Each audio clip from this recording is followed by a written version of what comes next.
मेरे प्यारे भाइयों एवं बहनों, SSR स्नो क्लासेज में आपका स्वागत है। आज मैं आप लोगों के लिए फर्स्ट डेविड का फर्स्ट लेसन लेकर आया हूँ, जो कि 90 वर्ड प्रति मिनट के हिसाब से लिखाया जाएगा। तो स्टार्ट। सभापति महोदय, मैं रक्षा मंत्रालय की मांगों का समर्थन करने के लिए खड़ा हुआ हूँ। वर्तमान घटनाओं से पता चलता है कि संसार का हर देश अपनी सुरक्षा के बारे में चिंतित है और उसके लिए हर प्रयत्न कर रहा है। इस दृष्टि से अन्य देशों की तरह हमारे देश में भी रक्षा मंत्रालय का महत्व है। मुझे इस बात की खुशी है कि जहां अन्य मंत्रालयों की उनके पिछले साल के कामों के बारे में काफ़ी आलोचना हुई है, वहाँ इस मंत्रालय की कम आलोचना हुई है। इससे पता चलता है कि इस मंत्रालय ने पिछले 7 अच्छा काम किया। मोटे तौर पर किसी भी देश की सुरक्षा नीति का लक्ष्य यह होता है कि दूसरे देशों, खास तौर से पड़ोसी देशों के साथ मित्रता के संबंध स्थापित हो और हम एक दूसरे के मामलों में हस्तक्षेप न करें।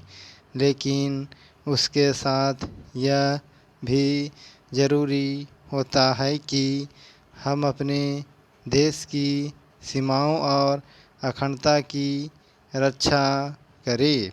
इसलिए हमारे देश का यह कर्तव्य हो जाता है कि हम अपने पड़ोसियों के कार्यों पर पूरी नज़र रखें, क्योंकि आज तक हमारे देश पर जो संकट आए वे हमारे पड़ोसियों से आए हैं।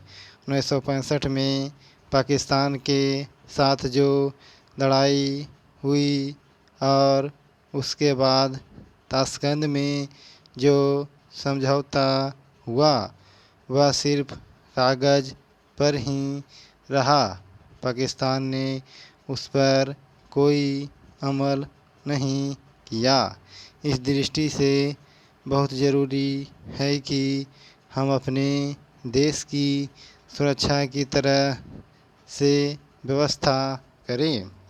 हमारा उद्देश्य दूसरों पर आक्रमण करना नहीं है, लेकिन यदि हम पर कोई आक्रमण करे तो हम में इतनी शक्ति अवश्य होनी चाहिए कि हम उस पर डटकर सामना कर सकें। पैरा, आप जानते हैं कि पिछले दिनों पाकिस्तान और अमेरिका और चीन से काफ़ी मदद मिली।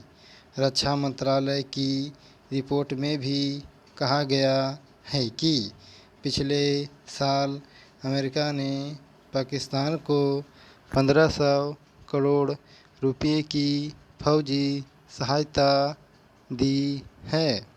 आज जहां हम फौजी सामान के लिए अपने कारखानों की मदद से अपनी शक्ति बढ़ाने का प्रयत्न कर रहे हैं, वहाँ पाकिस्तान संसार के देशों से फौजी सामान खरीद रहा है।